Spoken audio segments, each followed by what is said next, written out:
Errol adalah seorang anak laki-laki yang hidup di dunia fantasi di mana setiap orang memiliki berkah berupa kelas, yang diberikan oleh dewi mereka.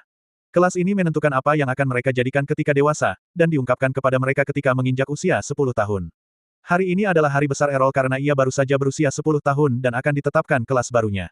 Orang tua dan kakak perempuannya sangat antusias dengan prospek ini, berfantasi tentang kelas keren seperti apa yang akan didapat Errol, tetapi Errol sendiri tampak tidak tertarik dengan seluruh sistem ini.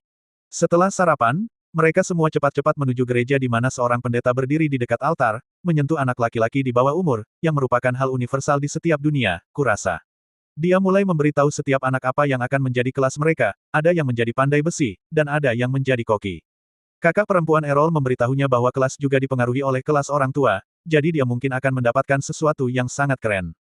Ketika giliran Errol tiba, dia berjalan mendekati pendeta. Sementara semua orang mulai bergumam dengan penuh semangat di antara mereka sendiri tentang kelas legendaris seperti apa yang akan didapat anak ini, karena ibunya adalah Saint Pedang, dan ayahnya adalah Archmage. Pendeta itu sendiri bersemangat atas kesempatan untuk menyentuh anak laki-laki lain, tetapi ketika dia menekan dahi Errol, itu membingungkannya, karena tidak terjadi apa-apa. Akhirnya dia memandang Errol dengan kasihan dan mengatakan kepadanya bahwa dia lahir tanpa kelas. Beberapa hari berlalu, dan orang tua Errol mencoba membangkitkan semangatnya dengan mengatakan bahwa dia tidak perlu khawatir tentang mendapatkan pekerjaan, dan dia selalu bisa tinggal di basement mereka selamanya, tetapi Errol tidak terlalu mengkhawatirkan dirinya sendiri. Dia memberitahu keluarganya bahwa dia tidak depresi, mengklaim bahwa dia telah melatih seni ilmu pedang sejak kecil. Dia telah mengasah keterampilannya hari demi hari, dan tentu saja akan jauh lebih mudah baginya untuk maju jika dia mendapatkan kelas pendekar pedang, tetapi bahkan tanpa itu, dia bisa meniti jalannya di dunia berdasarkan kerasnya latihan yang telah dia lakukan bersama ibunya yang sangat kuat. Keluarga itu lega mendengar ini, sementara dia pergi untuk menghabiskan waktu sendirian ketika dia mendengar sejumlah suara berisik yang datang dari lapangan latihan. Di sana dia melihat dua orang lelaki bertarung satu sama lain, dan meskipun dasar-dasar mereka tampak lemah, hanya dengan mendapat berkah kelas pendekar pedang tampaknya cukup untuk membuat mereka menjadi petarung yang mampu. Mereka memperhatikan Errol mengawasi mereka dan bertanya mengapa dia berdiri di sini. Errol menjawab bahwa dia datang ke sini untuk berlatih, yang membuat mereka tertawa. Mereka mengklaim bahwa seorang yang tak berkelas tidak akan pernah bisa bertarung dengan seorang pendekar pedang sejati dan mendemonstrasikan kemampuan mereka dengan menebas satu sama lain dengan pedang mereka.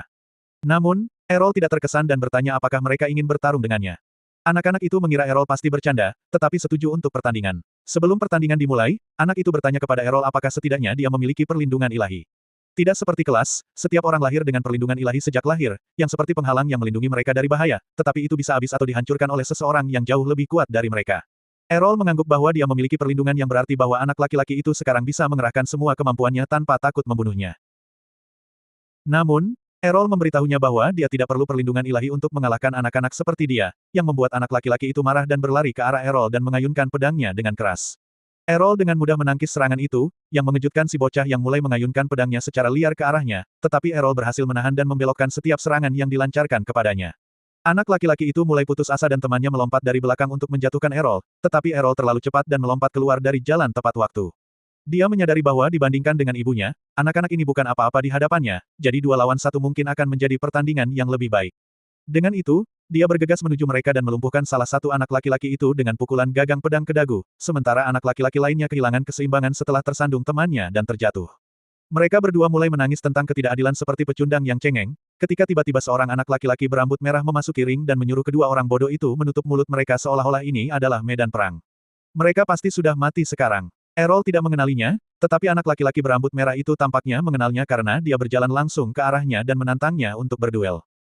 Dia mengklaim bahwa Errol hanya berhasil mengalahkan kedua orang lemah ini karena dia memiliki beberapa kemampuan bawaan dari ibunya, Saint Pedang, tetapi karena dia adalah pecundang tak berkelas, dia tidak akan pernah bisa berdiri di depan seseorang dengan kelas serta pelatihan dasar. Anak berambut merah itu akhirnya memberitahu mereka bahwa dia adalah putra Kapten Evans, pemimpin penjaga desa.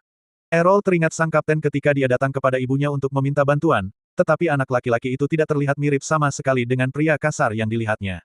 Anak laki-laki itu meratapi bagaimana ibu Errol selalu dianggap yang terkuat, meskipun ayahnya juga adalah seorang pendekar pedang ahli, jadi akhirnya untuk menunjukkan keluarga siapa yang lebih baik, dia akan mengalahkan Errol dalam pertarungan. Mereka berdua mengambil posisi dan akhirnya pertandingan dimulai. Anak laki-laki berambut merah itu segera menekan serangan, berusaha mendaratkan pukulan kemenangan secepat mungkin, tetapi Errol telah berlatih dengan ibunya selamanya dan memiliki pertahanan yang sangat ketat juga. Kecepatan mereka mengesankan saat mereka melesat di sekitar lapangan latihan menyerang satu sama lain, yang membuat dua orang bodoh itu terduduk tertegun di tanah. Errol menyadari bahwa meskipun anak laki-laki berambut merah itu jauh lebih kuat dari dua orang idiot lainnya, dia menggunakan kemarahannya untuk bertarung, yang membuatnya ceroboh. Errol mencoba mencari celah sebelum menerjang, tetapi anak laki-laki berambut merah itu siap untuk itu dan menggunakan serangan Errol khususnya. Errol berhasil menahan satu, tetapi yang lainnya menghantamnya di dada, menjatuhkannya ke tanah. Errol terkejut dan bertanya trik macam apa itu, tetapi anak laki-laki berambut merah itu mengklaim bahwa itu adalah keterampilan yang tidak akan pernah bisa dipelajari oleh pecundang tak berkelas seperti dia. Beberapa hari telah berlalu sejak kekalahan itu, tetapi api baru telah menyala di dalam diri Errol.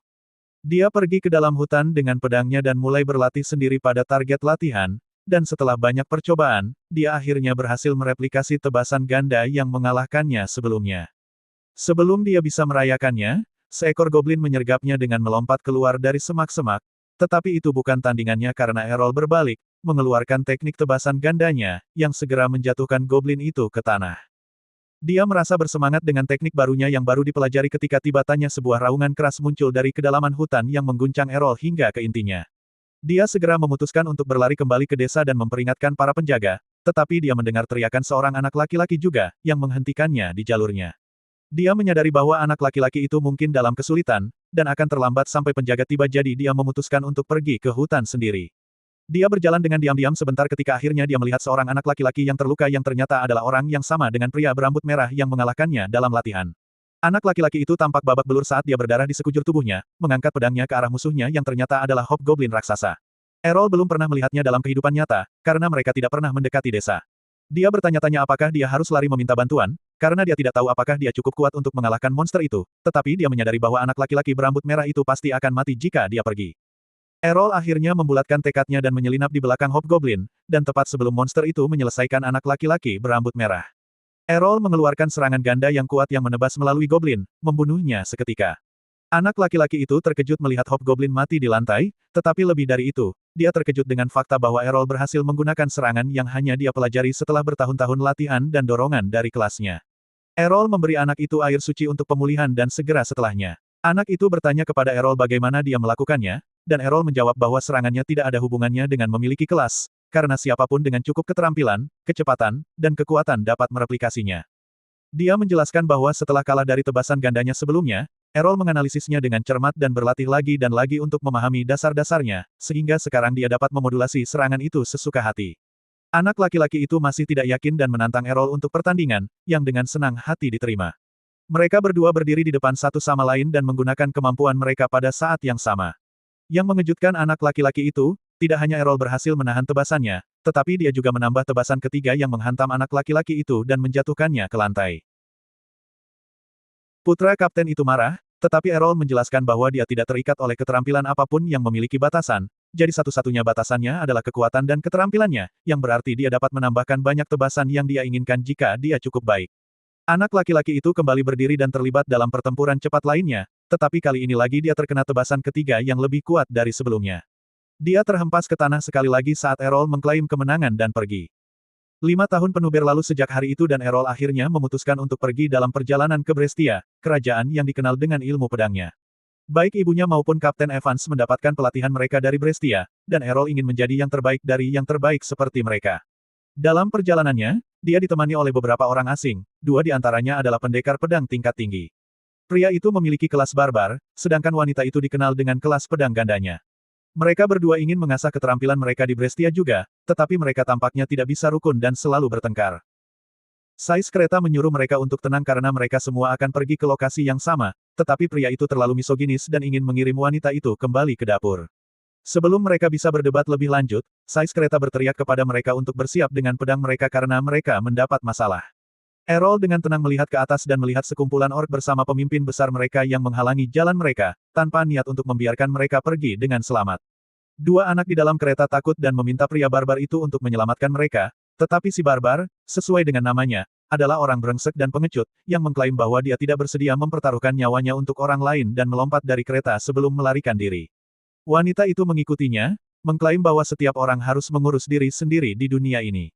Sais kereta khawatir, bertanya-tanya apakah dia bisa melampaui kawanan itu dengan keretanya dan para penumpang, tetapi sebelum dia bisa melakukan apapun, Errol turun dari kereta tanpa sepatah kata pun dan mulai bergerak menuju monster. Pengemudi menyuruhnya untuk mundur dan lari menyelamatkan nyawa, Tetapi Errol hanya mengabaikannya sebelum melesat menuju orc pertama dan menikamnya di jantung. Pengemudi itu terkejut dengan kecepatan dan akurasinya yang luar biasa, sementara Errol hanya menggunakan teleportasi instan dan terus menghilang dan muncul di depan orc, menjatuhkan mereka satu persatu. Sayangnya, dia dikelilingi oleh sekelompok orc di semua sisi, yang berarti bahwa dia tidak bisa menggunakan keterampilan dasarnya lagi. Tetapi yang mengejutkan pengemudi, Errol menggunakan trik legendaris yang dikenal sebagai tarian pedang, di mana dia berputar seperti orang bodoh yang melukai semua orang sekaligus. Sais kereta tidak mengerti bagaimana Errol bisa menggunakan keterampilan itu, karena itu hanya digunakan oleh pendekar pedang dengan kelas putri pedang, dan mereka selalu perempuan. Namun, Errol tidak terikat oleh norma gender karena dia ingin menjadi bagian dari komunitas LGBTV, jadi dia berlari menuju pemimpin orc, menghindari serangannya dengan ahli sebelum melompat ke atasnya dan mengubur pedangnya jauh di dalam tengkorak orc, membunuhnya seketika. Dia akhirnya kembali ke arah pengemudi yang kaget dan menyuruhnya untuk melanjutkan perjalanan ke Brestia, sementara salah satu anak bertanya kelas apa yang dia miliki. Dia hanya menjawab bahwa dia tidak memiliki kelas apapun, yang benar-benar mengejutkan semua orang. Dia ingat bagaimana 5 tahun lalu ketika dia menunjukkan kepada ibunya keterampilan pedang ganda baru yang dipelajarinya. Dia pikir ibunya membayangkan sesuatu, tetapi ketika Errol memberitahunya bahwa dia berlatih untuk mereplikasi keterampilan apapun yang dia lihat, ibunya sangat senang dan berjanji untuk mengajarinya semua keterampilan yang digunakan oleh kelas putri pedang. Kembali ke masa sekarang, dia dibangunkan oleh pengemudi yang memberitahunya bahwa mereka telah mencapai Brestia, negeri pedang. Errol turun dari kereta dan menyaksikan pusat kota dipenuhi oleh orang-orang dengan pedang terselip di pinggang mereka. Errol berbalik kepada pengemudi dan bertanya apakah dia adalah seorang pendekar pedang tingkat lanjut. Awalnya pengemudi mengaku bahwa dia hanya seorang sais kereta, tetapi Errol tahu bahwa hanya pendekar pedang yang baik yang dapat mengidentifikasi gerakan yang dia lakukan pada saat itu. Sais kereta mengakui bahwa dia berasal dari kelas Ksatria Suci, yang merupakan kelas yang cukup baik, tetapi dia bosan bertarung sehingga dia lebih suka bersantai dan bersantai sesekali, sambil berpura-pura menjadi pengemudi biasa. Sang Ksatria Suci menyadari bahwa ini mungkin pertama kalinya Errol di kota dan memberitahunya bahwa dia perlu menemukan guild untuk dirinya sendiri terlebih dahulu. Tanpa guild, dia tidak akan bisa bertarung di turnamen apapun, dan di kota ini, bertarung dan memenangkan turnamen adalah cara utama pendekar pedang membuktikan nilai mereka dan menghasilkan uang. Errol menjawab bahwa dia tidak peduli dengan uang, tetapi dia ingin bertarung dengan pendekar pedang terkuat yang bisa ditawarkan tempat ini kepadanya. Pengemudi menyuruhnya untuk waspada terhadap guild korporat yang beracun, karena mereka dapat menyedot jiwa Anda dan tidak dengan cara yang baik. Dengan itu pengemudi berbalik dan pergi, sementara Errol pindah ke kota, melihat semua orang yang berbeda mengumumkan guild mereka, mempekerjakan orang dan pendekar pedang mengantri untuk mencoba peruntungan mereka untuk guild yang lebih baik. Di tengah jalan, dia tanpa sengaja menabrak seorang wanita pirang yang segera menempel padanya seperti kutu, mengatakan kepadanya bahwa dia adalah anggota guild terkenal dan ingin dia bergabung dengan mereka. Errol segera waspada padanya, karena dia tampak sangat putus asa untuk anggota jadi dia menolak. Namun, si pirang tidak meninggalkannya sendirian, dan terus mengganggunya untuk bergabung dengan guild mereka lagi dan lagi, tetapi Errol bukanlah seorang sim dan terus menolak. Dia bertanya padanya apa guild terkuat di sini, dan dengan enggan dia menjawab bahwa guild Shadowblade adalah salah satu yang terkuat saat ini karena memiliki 8 pendekar pedang kelas. Dia memintanya untuk petunjuk arah dan segera pindah ke guild. Dia dihentikan di jalan oleh penjaga yang mengarahkannya ke resepsionis untuk tes. Di resepsionis, dia menemukan antrean panjang pendekar pedang pemula yang bersedia mencoba peruntungan untuk memasuki guild terkenal, yang juga menggembirakan Errol, yang bertanya-tanya orang-orang hebat seperti apa yang harus dia hadapi. Tetapi ketika kesempatannya datang untuk mendaftar, resepsionis menertawakannya karena menjadi pecundang tak berkelas, mengklaim bahwa hanya orang-orang dengan kelas pendekar pedang lanjutan yang dapat mendaftar untuk ujian guild. Errol mengklaim bahwa dia yakin dia bisa lulus ujian mereka, tetapi resepsionis menolak untuk mendaftarkannya. Sedih karena ini, dia memutuskan untuk pergi ketika dia melihat 3 pendekar pedang berperingkat masuk ke aula yang segera diperlakukan seperti selebriti. Dia tidak terlalu peduli dengan teatrikal itu, dan segera beralih ke guild lain, tetapi satu persatu, dia ditolak oleh semua mereka dengan alasan dia tidak memiliki kelas. Lelah, dia kembali ke kota, mengeluarkan surat yang diberikan ibunya dan menyuruhnya untuk menemukan guild lamanya, karena mereka pasti akan membantunya menemukan sesuatu. Dia bertanya-tanya apakah ibunya tahu bahwa dia akan mengalami kesulitan sebanyak ini, tetapi dia tetap bersyukur. Sebelum dia bisa membaca surat itu, si pirang menempel padanya sekali lagi, mengklaim bahwa mereka masih siap untuk menerimanya, tetapi Errol menolak lagi. Dia benar-benar mulai memohon padanya untuk bergabung dengan guild, menyuruhnya untuk melakukannya sebagai amal, dan menunjuk ke rumah guild yang indah, mengklaim bahwa itu adalah guildnya. Ini sedikit mengejutkan Errol, tetapi si pirang menjawab bahwa guild mereka yang dikenal sebagai Dragon Fang dulunya adalah yang terbaik di negara ini untuk waktu yang sangat lama, tetapi akhir-akhir ini menjadi buruk dan saat ini mereka adalah yang terlemah, tetapi dia ingin membawanya kembali ke kejayaan masa lalunya. Nama Dragon Fang tiba-tiba membunyikan bel, karena dia ingat bahwa ibunya pernah memberitahunya tentang pemimpin guildnya yang adalah seorang pendekar pedang ganda, yang menamai Guild Dragon Fang setelah gerakan khususnya. Dia cepat-cepat mengeluarkan surat itu untuk mencari namanya, dan itu memang guild yang dibicarakan ibunya. Dia memutuskan untuk masuk bersamanya, yang membuatnya sangat senang, tetapi saat mereka memasuki ruangan dia menemukan seorang pria tua mabuk dengan hanya satu lengan di sofa. Pria itu menyuruh Errol pergi ke tempat lain karena guild ini ditakdirkan untuk gagal dan pergi, sementara si pirang memberitahunya bahwa dia adalah ayahnya, yang dulunya adalah pendekar pedang terbaik kedua di kota, tetapi sejak kehilangan lengannya dia tidak pernah menjadi sama. Namun, Errol mengejutkannya dengan mengatakan bahwa dia ingin bergabung dengan guild. Ini membuat si pirang sangat bahagia, dan dia dengan cepat menyusun perjanjian, yang diisi Errol dan mengembalikannya.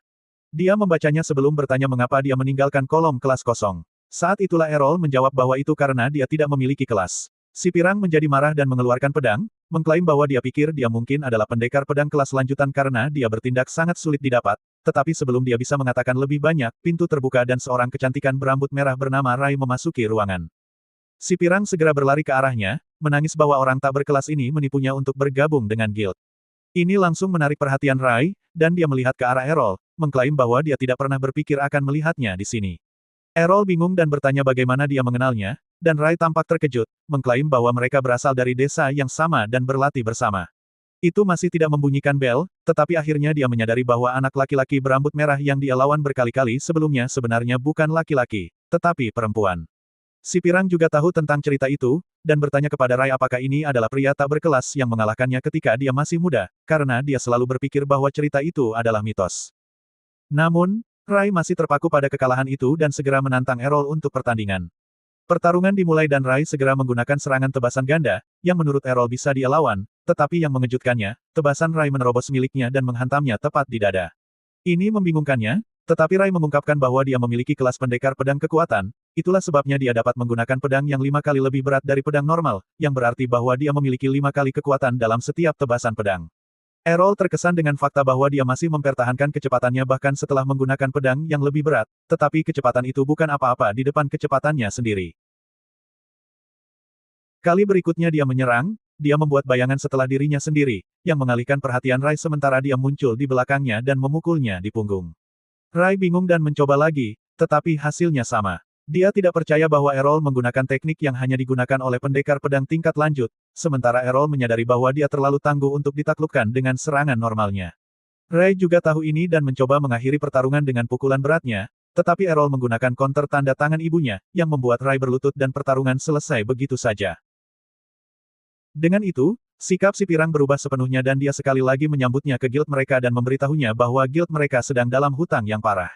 Untuk keluar dari hutang, mereka harus memasuki turnamen dan bertarung sebagai kelompok 3 orang melawan guild lain yang akan memiliki semua 5 anggota dalam sebuah tim. Namun, Errol bersemangat dengan prospek bertarung melawan lawan yang kuat dan menantikan kesempatan untuk mengasah keterampilannya bahkan lebih. Pagi berikutnya Errol bangun di kamarnya sendiri di tempat tidur baru yang sekarang menjadi miliknya. Dia butuh sedikit waktu untuk mengingat apa yang telah terjadi sejak dia tiba di sini. Dia sekarang menjadi bagian dari guild legendaris yang sama di mana ibunya juga bekerja, yang merupakan hal besar baginya, jadi dia memutuskan untuk tidak mengecewakannya dan membuat guild ini hebat lagi. Dia membersihkan diri dan berjalan ke ruang tamu di mana si pirang dan Rai sudah bangun, mengobrol di dekat perapian tentang turnamen yang akan datang. Si pirang segera menarik Errol ke dalam percakapan mengklaim bahwa turnamen akan dimulai minggu depan, dan karena mereka sekarang memiliki 3 anggota bukan 2, mereka memenuhi syarat untuk mengambil bagian dalam turnamen juga. Dia memberitahu Errol bahwa itu akan sangat sulit karena ini akan menjadi turnamen gaya eliminasi dengan pertandingan 1 lawan 1, tetapi setiap guild mungkin akan memiliki 5 anggota yang akan menempatkan mereka pada posisi yang sangat tidak menguntungkan, jadi mereka harus mengalahkan lebih dari 1 lawan masing-masing jika mereka ingin bertahan bahkan di babak pertama. Si pirang cukup optimis, mengklaim bahwa itu masih harus baik-baik saja karena guild mereka sudah memiliki 2 pendekar pedang peringkat B, jadi kecuali, dan sampai mereka tidak berakhir bertarung dalam pendekar pedang peringkat A, mereka harus sama-sama cocok dalam pertarungan. Errol sedikit baru dengan konsep dan bertanya apa sebenarnya arti peringkat ini. Si pirang menjelaskan bahwa ada total 5 peringkat dari A sampai D di mana A adalah peringkat tertinggi yang dapat dicapai dan dari 20 pendekar pedang di Brestia. Hanya 20 yang dianggap peringkat A, sedangkan peringkat D adalah peringkat pemula yang hanya tahu bagaimana memegang pedang. Dia dengan bangga mengklaim bahwa dia dan Ray adalah pendekar pedang peringkat B sendiri dan karena Errol berhasil mengalahkan Ray dalam pertarungan langsung. Itu berarti dia juga adalah pendekar pedang peringkat B seperti mereka. Mengingat bahwa mereka memiliki 3 pendekar pedang peringkat B, mereka harus memiliki kesempatan yang baik untuk bertarung di babak awal setidaknya. Dengan itu si pirang pergi ke dapur, meninggalkan Errol dengan pikirannya. Sementara Ray akan pergi, dia menariknya dan bertanya tentang kemampuannya sebagai pendekar pedang kekuatan. Dia masih tampak kesal dengan kekalahannya kemarin, tetapi menjawab bahwa salah satu kemampuannya adalah mengeraskan perisai mana luarnya untuk melindunginya dari sebagian besar serangan berkekuatan rendah.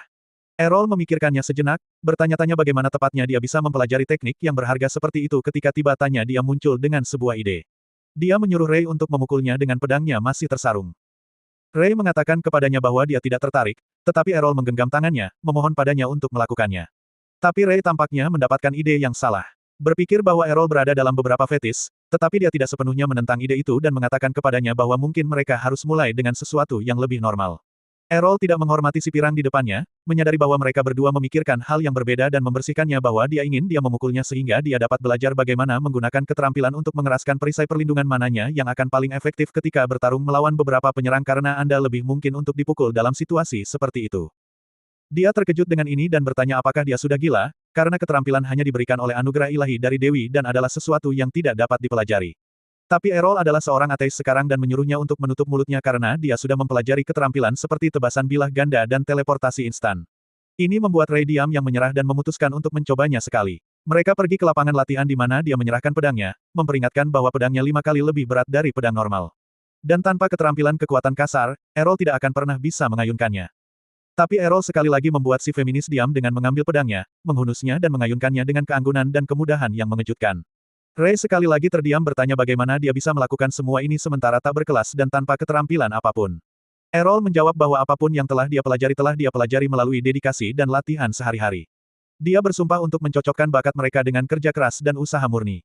Ini mengubah hati Ray dan dia meminta maaf atas komentarnya sebelum mengambil kembali pedang dan setuju untuk pelatihan tetapi memperingatkannya bahwa dia tidak akan menahan diri.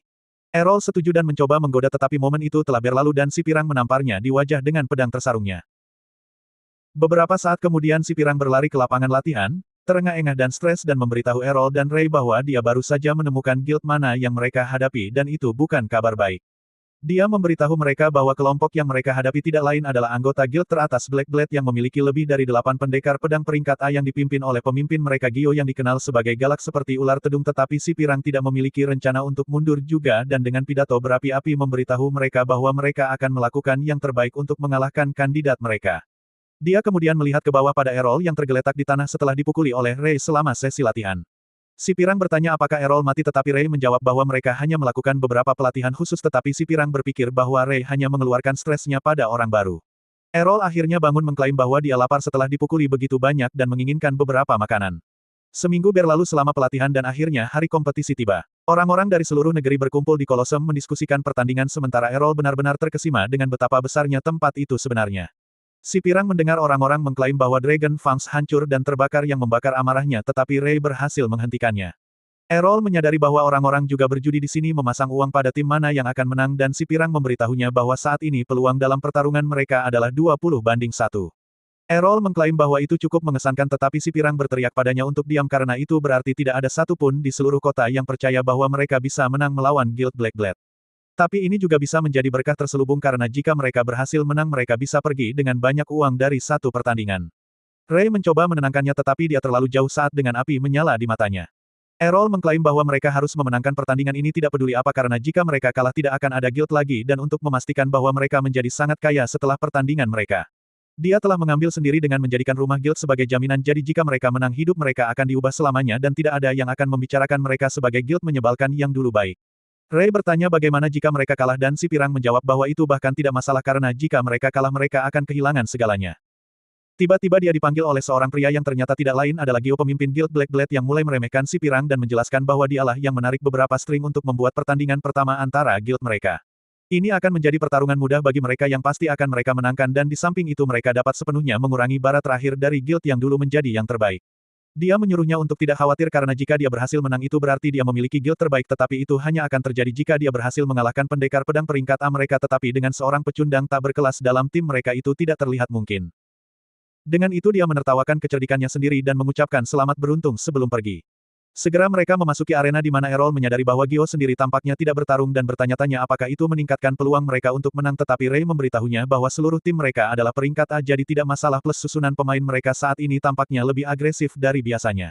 Akhirnya waktu untuk pertempuran tiba dan penyiar memperkenalkan para kontestan. Dari sisi Black Blades seorang anak laki-laki berambut hijau dengan kelas fencing dikirim ke depan yang dengan sombong menyatakan bahwa dia akan mengalahkan seluruh tim lawan. Sementara komentator terkejut ketika dia melihat bahwa dari sisi Dragon Fangs Errol pendekar pedang tak berkelas akan bertarung. Anak fencing itu tampak tidak tertarik karena tidak peduli seberapa cepat dia mengalahkan orang idiot tak berkelas tetapi memutuskan untuk melakukannya karena kemudian dia bisa mencocokkan dengan gadis-gadis. Pertandingan dimulai dan dalam hitungan detik, si fencing menyambar dan menikam Errol melalui dada, mengejutkan semua orang dengan kecepatannya tetapi sementara si pirang khawatir tentang Errol Ray menyuruhnya untuk melihat dengan seksama karena ternyata itu hanya bayangan Errol. Si fencing tampak terkejut tetapi itu tidak menggoyahkannya dan dia berbalik dan menerjang lagi hanya untuk menemukan bayangan setelah lainnya. Dia menyadari bahwa ini tidak akan berakhir secepat yang dia harapkan karena dia dikelilingi oleh gambar-gambar Errol tetapi tidak masalah baginya karena dia berencana menggunakan kecepatannya untuk menikam mereka semua. Bayangan setelah semua menyerang sekaligus dan si fencing menebas melalui mereka semua hanya untuk ditikam oleh Errol asli yang berhasil menghasilkan 3 bayangan setelah yang seharusnya sangat sulit. Si fencing jatuh ke tanah dan pertandingan selesai begitu saja. Errol mengklaim bahwa ibunya biasa berlatih dengannya sambil menggunakan 5 gambar sekaligus dan itu adalah dia yang bersikap mudah. Komentator terkejut saat publik meledak dengan sorakan untuk kandidat tak berkelas. Dia menyadari bahwa meskipun dia mencoba teknik yang sama persis dengan anak fencing, miliknya tidak sehalus yang berarti dia harus mengerjakannya lebih banyak. Pertandingan berikutnya Errol hadapi adalah melawan seorang pendekar ganda yang mendorong serangan dengan tembakan pedang yang konstan tetapi Errol berhasil menahan mereka semua sebelum menggunakan serangan tebasan ganda untuk menjatuhkan lawannya. Dengan 2 jatuh, lawan berikutnya yang dia hadapi ternyata adalah seorang pengguna belati pegangan terbalik yang lebih hati-hati dalam langkahnya dan menggunakan banyak teknik bela diri di samping pedangnya. Tapi itu tidak berguna karena Errol terlalu cepat untuknya dan membingungkannya dengan bayangan setelah sebelum menjatuhkannya dari belakang. Rai dan si pirang sama-sama terkejut dengan fakta bahwa pria ini baru saja mengalahkan 3 pendekar pedang peringkat A tanpa berkeringat dalam waktu rekor yang sebenarnya mengisi si pirang dengan harapan untuk benar-benar memenangkan pertandingan. Pertandingan berikutnya ternyata sedikit lebih sulit karena dia dicocokkan dengan seorang pendekar pedang perisai yang dikenal tangguh dan karena Errol tidak dapat mendaratkan pukulan kritis, dia dipaksa untuk menari-nari dan secara perlahan memakai perlindungannya sedikit demi sedikit. Lawannya berteriak padanya bahwa dia tidak mungkin menjadi orang yang tak berkelas. Tapi Errol menjawab bahwa apapun yang telah dia capai itu melalui kerja keras dan tidak lain. Si kasar memberitahunya bahwa kerja keras tidak akan membawanya sangat jauh ketika berhadapan dengan bakat saat dia menerjang ke depan dengan keterampilan benturan perisainya. Tapi Errol berhasil menggunakan salah satu teknik tanda tangan ibunya yang foresight karena dia memprediksi gerakan musuhnya dan berhasil menendang perisai ke bawah. Dengan itu dia menggunakan teknik yang dipelajarinya dari lawan terakhirnya si pria bela diri dan menendang si kasar di perut. Dia kemudian mengambil perisai dan mulai bergerak maju.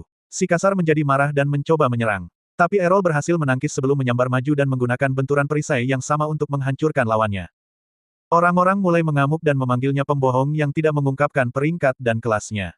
Jadi penyelenggara membawa ide kelasnya ke arah bola kristal ajaib dan menyiarkan langsung bahwa dia memang adalah orang yang tak berkelas. Dengan itu di luar jalan lawan berikutnya diumumkan yang tampaknya berbeda. Pendekar pedang ini bernama Masamune dan ternyata dia adalah keturunan samurai dari timur dengan pedang melengkung disebut katana. Sebelum Masamune bahkan mengeluarkan pedangnya Errol merasakan bahaya dan bersiap. Mengetahui bahwa pertarungan ini tidak akan semudah yang lain. Dia menyadari bahwa Masamune berencana menggunakan keterampilan ultimatenya dan seperti ular sedang menunggu untuk menyerang. Tapi Errol penasaran jadi dia bergerak maju, menempatkan dirinya dalam bahaya. Saat dia memasuki jangkauan pendekar pedang, Masamune menyentakkan pedangnya ke arah Errol tetapi entah bagaimana Errol lebih cepat dan menghilang di belakangnya.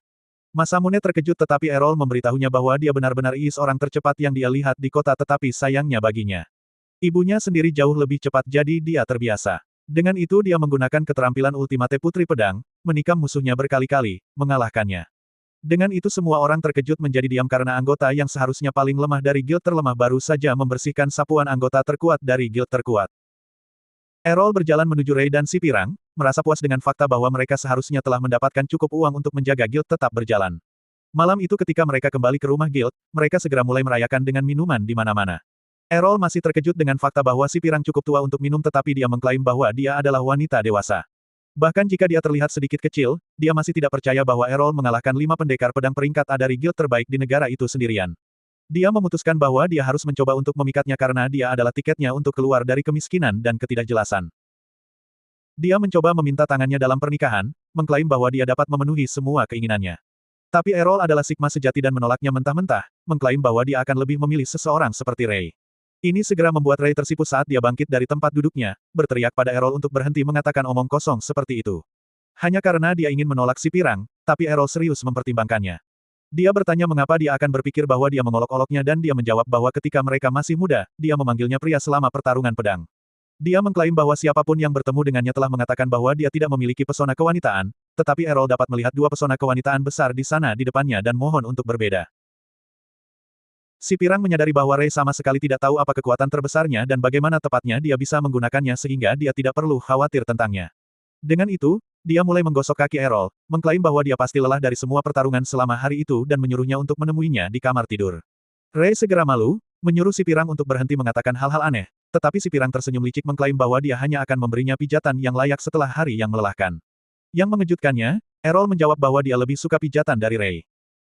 Ide pijatannya adalah dipukuli hingga hancur oleh Ray di lapangan latihan saat dia mencoba menguasai sihir penguatan yang digunakan Ray dengan mudah berkat kelas dan keterampilannya. Si pirang menonton dari balkon, bertanya-tanya apakah Errol memiliki ide apa pijatan sebenarnya. Keributan konstan akhirnya membangunkan ayah si pirang yang turun ke lapangan latihan, benar-benar mabuk, mengeluh tentang kebisingan, mengklaim bahwa mereka tidak perlu mengeluarkan kekecewaan karena kalah turnamen bahkan sebelum itu dimulai di tengah malam. Namun, si pirang memberitahunya bahwa mereka sebenarnya memenangkan pertandingan mereka, yang melawan guild terbaik saat ini. Ini menarik perhatiannya, tetapi dia berpikir bahwa Black Blade pasti mengirim peringkat B atau C baru mereka sebagai umpan meriam, tetapi si pirang mengejutkannya lebih banyak dengan mengatakan bahwa semua lawan mereka adalah tingkat A, dan tidak hanya itu. Tapi Errol mengalahkan mereka semua sendiri tanpa bantuan apapun. Ini mengguncang ayahnya keluar dari mabuknya, saat dia melihat Errol, memar dan babak belur, bertanya-tanya apakah anak ini benar-benar sekuat itu. Si pirang mengklaim bahwa dia membuat beberapa taruhan, dan karena Errol membersihkan sapuan tim musuh, dia memenangkan jackpot dan sekarang tidak hanya mereka keluar dari hutang, tetapi juga memiliki cukup uang untuk menutupi biaya operasional mereka. Namun, ayahnya tidak begitu optimis, mengklaim bahwa jika dengan beberapa keberuntungan anak ini benar-benar sekuat itu, dia akan segera direkrut oleh guild yang lebih besar, lebih berpengaruh dan lebih kaya, jadi dia tidak boleh berharap tinggi. Si pirang menyuruhnya untuk tidak khawatir tentang itu karena dia segera akan menikahi Errol, yang berarti bahwa mereka akan terikat seumur hidup. Errol mengumumkan bahwa dia tidak akan melakukan hal seperti itu, tetapi segera mengalihkan perhatiannya kepada ayahnya, mengklaim bahwa si pirang mungkin adalah seorang yang bodoh tetapi setidaknya dia bukan pecundang yang menyerah pada segalanya. Ini jelas merupakan sindiran pada ayah si pirang yang menatapnya dengan berbahaya, tetapi Errol tidak mendapatkan petunjuk dan melanjutkan bahwa dia harus berhenti dengan akting meratapnya dan mulai bertindak lebih sesuai usianya, karena dia masih memiliki satu tangan yang tersisa dan dapat mengayunkan pedang di tangan itu. Ini memicu ayahnya, yang segera menangkap Errol dengan kerahnya, menyuruhnya untuk menghindari berbicara tentang subjek yang tidak dia ketahui. Dia memberitahu Errol bahwa seorang pendekar pedang ganda yang tidak bisa menggunakan dua pedang tidak lain adalah sampah. Errol mengklaim bahwa dia tidak setuju karena dia sendiri adalah pendekar pedang tak berkelas yang masih bersaing dan berusaha untuk bangkit di dunia ini. Tanpa ayahnya mendorongnya dan berjalan kembali ke lantai atas, si pirang dan Rai segera datang ke sisi Errol, menanyakan apakah dia baik-baik saja, dan si pirang meminta maaf atas perilaku ayahnya sambil berterima kasih kepada Errol karena berbicara. Errol mengklaim bahwa bahkan setelah kehilangan lengannya dan menjadi rusak untuk waktu yang lama, ayahnya masih sangat kuat dan sia-sia bahwa dia menolak untuk menggunakan kekuatan dan pengalamannya yang luar biasa.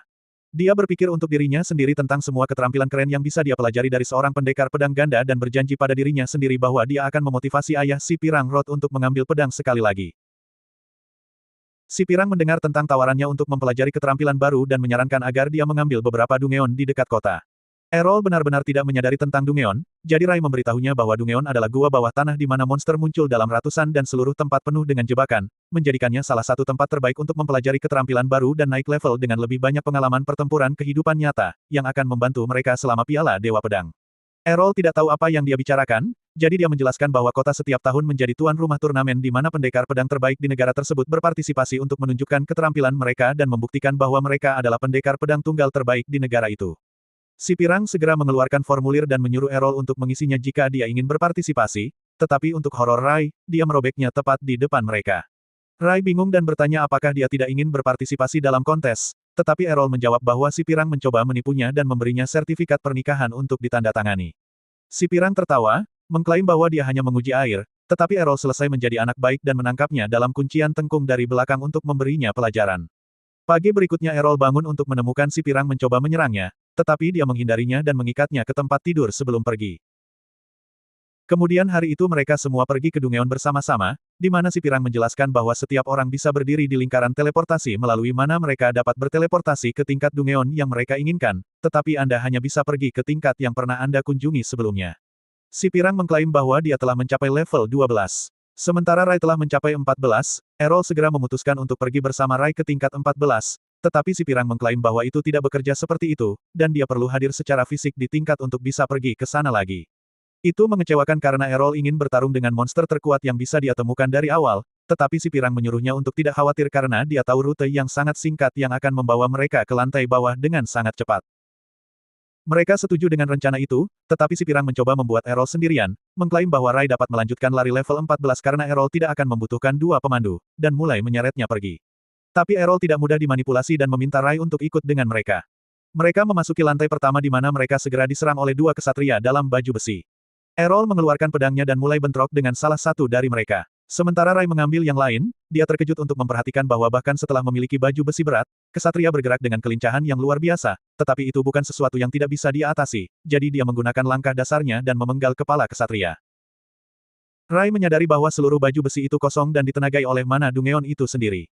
Kesatria mulai bergerak lagi bahkan tanpa kepalanya, dan Rai mengklaim bahwa mereka tidak memiliki kelemahan nyata dan juga tidak merasakan sakit, jadi Errol memutuskan untuk pergi untuk kaki, yang bekerja dengan indah saat kesatria ajaib runtuh di tanah. Rai juga berurusan dengan lawannya, mengklaim bahwa mereka akan segera beregenerasi jadi mereka perlu melanjutkan. Sebelum melanjutkan, Errol bertanya kepada si pirang apa kelasnya, dan dia dengan sangat bangga mengklaim bahwa dia adalah seorang fencing, dan berjanji untuk mengajarinya apapun yang dia inginkan, di lapangan latihan atau di tempat tidur, tetapi Errol menolaknya sekali lagi dan melanjutkan. Sebelum memasuki level kedua, mereka mendengar tangisan minta tolong datang dari pintu, dan ketika mereka bergerak lebih dekat, mereka menemukan seorang pria berlumuran darah, berlutut di lantai dan memohon bantuan. Rai menyarankan untuk membawanya ke atas tanah, tetapi pria itu menolak, mengklaim bahwa teman-temannya masih di dalam dan mereka terluka parah oleh jebakan. Dia memohon mereka untuk membantu menyelamatkan teman-temannya, tetapi si pirang segera turun ke bisnis meminta uang sebagai imbalan untuk bantuan.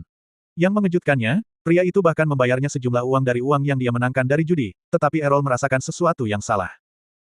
Saat berjalan di belakang pria itu, dia memperhatikan bahwa setiap kali dia kehilangan darah seperti itu, dia bahkan tidak bisa duduk sendiri tanpa air suci, apalagi berjalan kembali ke ruangan yang berbahaya. Dia menyadari bahwa darah dan luka-luka itu sepenuhnya palsu, tetapi memutuskan untuk menyimpan informasi ini untuk dirinya sendiri, hanya karena dia berpikir ini mungkin mengarah pada sesuatu yang menarik dan menyenangkan. Pria itu membawa mereka ke ruang rahasia di mana mereka menemukan jejak darah dan genangan di pusat dengan satu koin emas tunggal. Pemandangan koin itu segera memikat si pirang yang pergi untuk mengambilnya. Ketika lingkaran teleportasi muncul di bawah mereka, Rai menyadari bahwa ini adalah jebakan, sementara pria itu tersenyum pada mereka, mengklaim bahwa dia dibayar dengan baik hanya untuk melakukan pekerjaan yang mudah, tetapi yang mengejutkannya, lingkaran ajaib mengirimkannya bersama dengan yang lain. Mereka semua muncul di lantai yang bahkan Rai belum lihat, yang berarti bahwa itu bahkan lebih rendah dari lantai 14, tetapi belum ada tanda-tanda musuh kuat. Pria yang berpura-pura terluka gemetar ketakutan. Saat dia tergagap bahwa ini seharusnya menjadi lantai terendah di Dungeon di mana Dewa Pedang tingkat lanjut dapat ditemukan. Tiba-tiba seorang kesatria dengan baju besi terpesona pelangi muncul di depan mereka, tetapi si pirang menolak untuk mempercayai kisah kelas Dewa Pedang, yang semua orang pikir hanyalah mitos. Namun, Errol menyadari masalah yang mereka hadapi dan segera mendorong si pirang ke bawah, saat Dewa Pedang mengirim tebasan udara yang begitu kuat sehingga menghancurkan dinding Dungeon. Tanpa membuang waktu, Dewa Pedang menyerang Errol yang nyaris berhasil mengangkat pedangnya tepat waktu. Menahan serangan meskipun dia didorong ke dinding, dia menyadari bahwa dia selamat hanya karena pelatihan sihir penguatan yang dia dapatkan dari Rai. Dia mencoba menebas kembali lawannya, tetapi kesatria itu sangat cepat dan menggunakan semua gerakan lanjutan untuk menyambar kembali. Dengan itu, dia tersenyum, mengklaim bahwa ini adalah kesempatan baik untuk menguji dirinya sendiri. Ini benar-benar mengguncang partainya sementara dia menggunakan teknik langkah ilahi yang sama untuk menutup jarak dan mendorong serangan, memukul kesatria dengan serangan bertubi-tubi yang berhasil ditahan. Kesatria itu dipaksa untuk mundur, tetapi menggunakan keterampilan yang menyebabkan gravitasi di ruangan meningkat, memaksa yang lain di lantai. Tapi Errol dengan mudah mempertahankan sikapnya karena dia telah menghadapi hal yang sama sebelumnya ketika dia lebih muda. Berlatih melawan ibunya, dia menggunakan semua kekuatannya saat itu hanya untuk bisa berdiri, jadi ketika ibunya menyerang, dia tidak bisa melakukan apa-apa. Tapi kali ini berbeda. Dia menggunakan koin emas untuk meniadakan serangan yang menciptakan celah kecil, dan Errol menggunakannya untuk potensi penuhnya, menggunakan salah satu kemampuannya yang paling kuat disebut Infinite Break. Kesatria hancur berkeping-keping setelah serangan itu, mengejutkan semua orang yang hadir di ruangan itu. Dia mendapatkan kembali kekuatannya dengan sedikit air suci, dan kemudian mereka semua keluar dari Dungeon dengan aman melalui mantra teleportasi. Kembali di bar, Rod lagi-lagi minum ketika dia mendengar percakapan antara tiga orang idiot muda, berbicara tentang bagaimana mereka menipu anggota baru Dragon Fang, terperangkap dalam jebakan, dan mereka kemungkinan besar tidak akan pernah kembali. Rod menghampiri mereka, dan memecahkan meja mereka dengan satu pukulan, memerintahkan mereka untuk mengungkapkan semua yang mereka ketahui, tetapi dia disela oleh Jock, yang memanggilnya pemabuk yang tidak berguna. Rod segera menyadari bahwa ini pasti telah diatur oleh Jock, yang berarti kemungkinan putrinya selamat tipis sampai tidak benar-benar hancur. Dia menerjang ke arah Jock, tetapi disingkirkan seperti orang desa, sementara dia berlutut di tanah, berharap dia bisa menyelamatkan gadis kecilnya, tetapi suara tiba-tiba dari pintu menarik perhatiannya, dan dia berbalik untuk melihat si pirang. Bersama Errol dan Ray memasuki kedai minuman, berbicara tentang betapa laparnya mereka. Si pirang memperhatikan ayahnya dan Jok yang jelek, tetapi terkejut ketika Rod memeluknya erat-erat, berterima kasih kepada Tuhan untuk memastikan putrinya aman. Ray memanggil Jok, mengklaim bahwa mereka mendapatkan semua informasi dari anteknya, yang mengaku bahwa itu semua adalah rencana Jok, tetapi seperti politisi manapun. Dia langsung menolak untuk mengakuinya, mengklaim bahwa setiap orang bertanggung jawab atas keselamatan mereka sendiri di Dungeon. Dan Errol berpikir bahwa itu adalah poin yang valid. Rod mengatakan kepada Jok bahwa dia tidak akan lolos dari ini, tetapi Jok hanya memanggilnya pemabuk, sampah yang rusak, dan keluar dari ruangan. Sementara Errol bertanya-tanya trik baru apa yang harus dihadapi sekarang, beberapa hari berlalu dan sekarang si pirang mendapatkan gulungan, yang memiliki semua bracket awal untuk turnamen. Untuk horornya, dia ternyata berada di bracket yang sama dengan Errol, yang segera menghancurkan semangatnya karena itu berarti bahwa dia pasti memiliki 0 peluang untuk memenangkan babak penyisihan dan benar-benar mewakili guildnya di turnamen utama. Errol sedikit bingung tentang konsep babak penyisihan, jadi Ray memberitahunya bahwa karena turnamen Dewa Pedang menginspirasi dan menarik begitu banyak pendekar pedang bercita-cita, hampir mustahil untuk membawa mereka semua ke turnamen utama.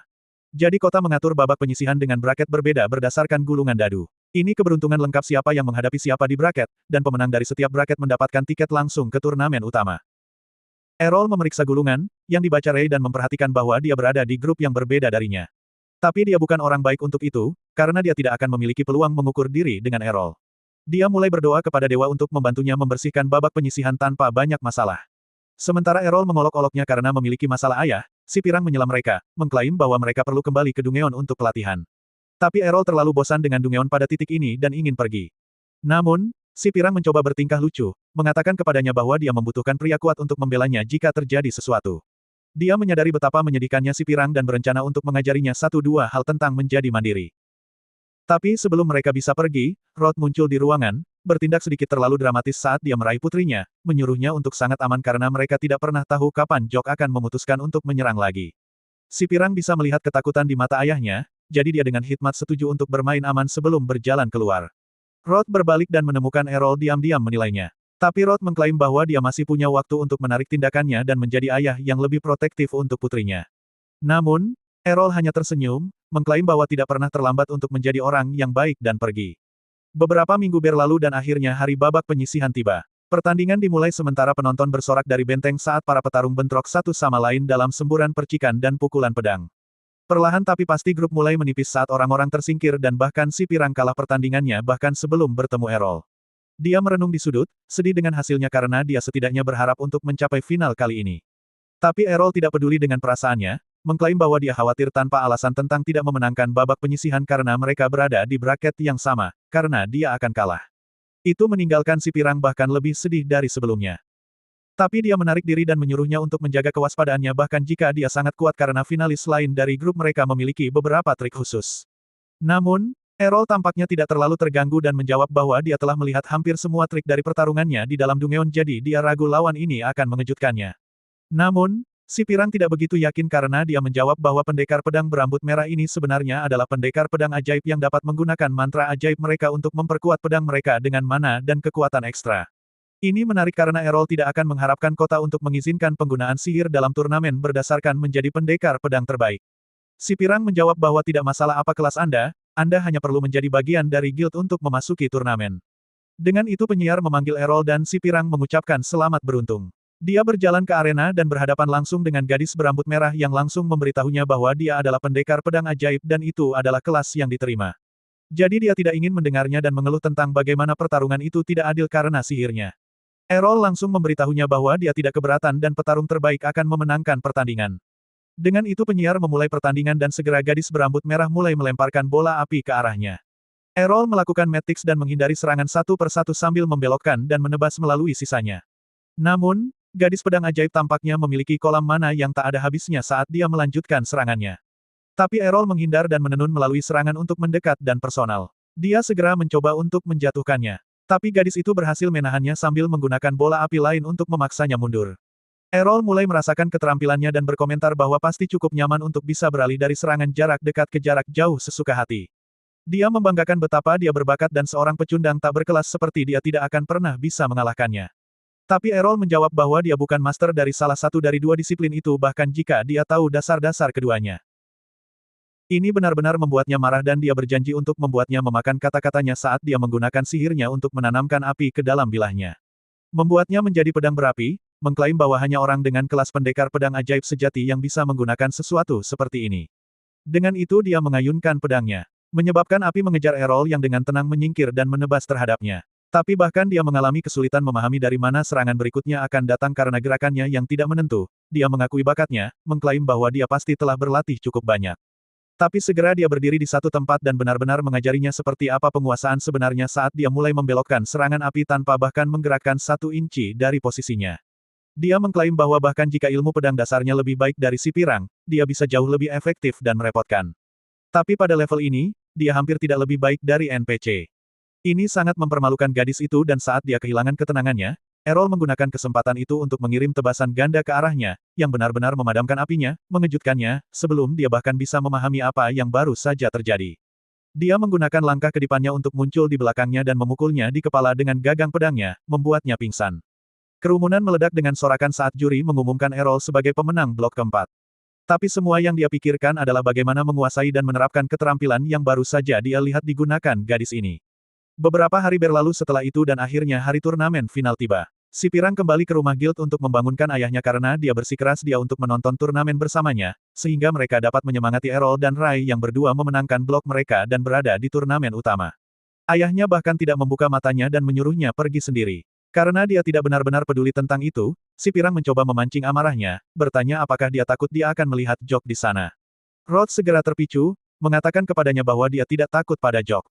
Tapi segera dia kembali ke akal sehatnya dan dalam momen kerapuhan, dia memberitahu putrinya bahwa dia mencoba mengambil pedangnya kemarin.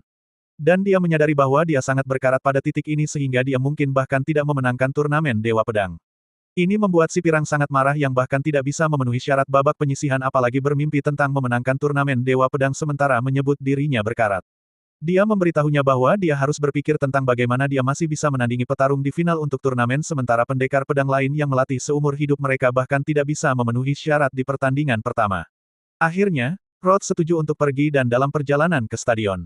Dia berpikir tentang bagaimana dia melatih Ray ketika dia dulu memiliki kedua lengan alih-alih menjadi berantakan satu lengan.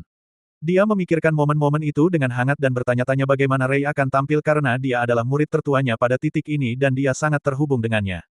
Kembali di turnamen, Ray tampaknya kehilangan sarafnya saat dia menggoyangkan kakinya dengan cemas. Melihat ke tanah, dia dibuat kaget oleh Errol yang bertanya apakah dia takut bahwa mereka mungkin perlu satu sama lain di pertandingan pertama. Ini tampaknya membuatnya melupakan ketakutannya saat dia mencoba memukulnya. Tapi Errol menangkap pukulannya tepat saat juri mengumumkan bahwa pertandingan pertama akan menjadi Jok. Juara bertahan melawan Errol, Venom tak berkelas yang mengejutkan semua orang dengan lari tanpa kekalahannya sampai sekarang.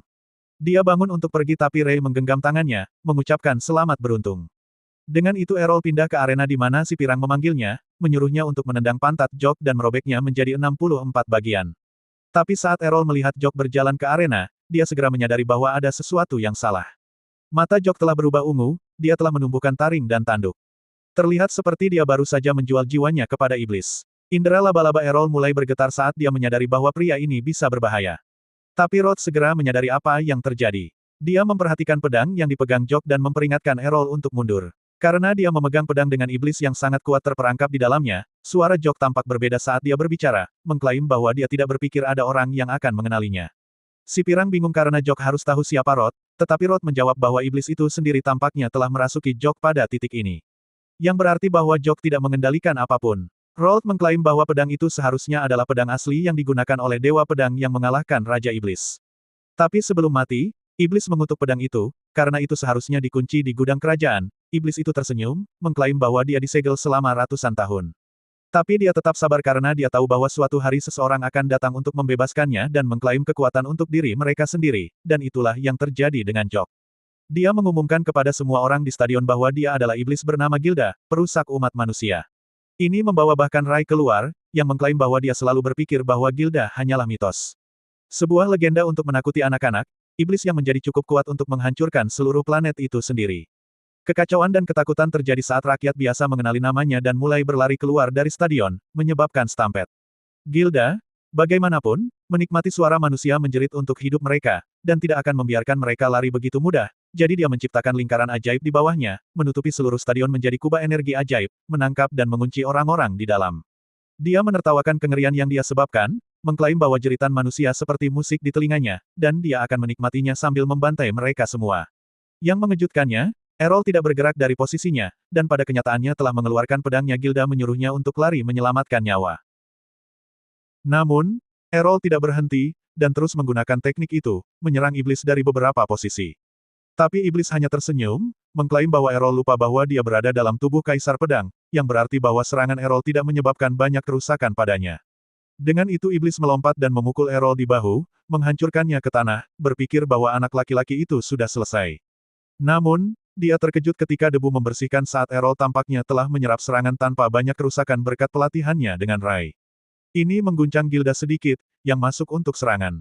Tapi Errol dengan tenang menepisnya, sebelum membalas dengan serangan Infinite Break-nya sendiri, menebas dan meretas iblis dari beberapa arah, sepenuhnya mengalahkannya dalam serangan bertubi-tubi. Ini memicu PTSD Gilda karena dia tidak ragu bahwa Errol menggunakan semua serangan Dewa Pedang, tetapi dia tidak bisa percaya bahwa anak laki-laki belia bisa menjadi pendekar pedang level itu. Sebelum dia bisa datang dengan rencana, Errol menggunakan tebasan kuat untuk menyelesaikan iblis, yang jatuh ke tanah dalam awan debu. Semua orang bersorak untuk Errol, berpikir bahwa dia telah mengalahkan Dewa Iblis. Tapi Gilda belum mati, karena tubuh sebenarnya masih pedang dan semua kerusakan dilakukan pada tubuh Jok. Dia cepat mulai mencari inang baru dan segera melompat ke arah Rod. Errol berhasil mendorong Rai keluar dari jalan, sementara Rod melompat di depan putrinya untuk melindunginya. Namun, Rod berdiri di sana dengan pedang iblis di tangannya dan meraih si pirang, menempatkan bilah di lehernya. Errol mengutuk dirinya sendiri karena tidak menyadari bahwa dia perlu menyerang pedang, bukan tubuh Jok untuk mengalahkannya, tetapi sudah terlambat sekarang. Dia memberitahu Errol bahwa jika dia bergerak 1 inci, si pirang mati, tetapi Errol dengan bebas bergerak, mengatakan kepadanya bahwa dia tidak bisa membunuh si pirang. Rai tidak tahu mengapa dia memprovokasi iblis literal, tetapi ketika Gilda mencoba membunuh si pirang, tangan itu menolak untuk bergerak. Errol mengklaim bahwa Rod jauh lebih kuat dari yang pernah Jok, jadi merasukinya tidak akan semudah itu. Rod menusukkan pedang ke tanah, membebaskan si pirang, sementara Gilda mencoba melawan dan mengambil kendali. Namun, Rod terlalu banyak baginya dan berhasil membebaskan diri dari cengkeraman iblis, melemparkan pedang ke Errol yang menebasnya menjadi debu, membunuh iblis sekali dan untuk semua. Tapi disinilah video ini berakhir. Ingat untuk menyukai dan berlangganan saluran. Terima kasih telah menonton dan sampai jumpa lagi.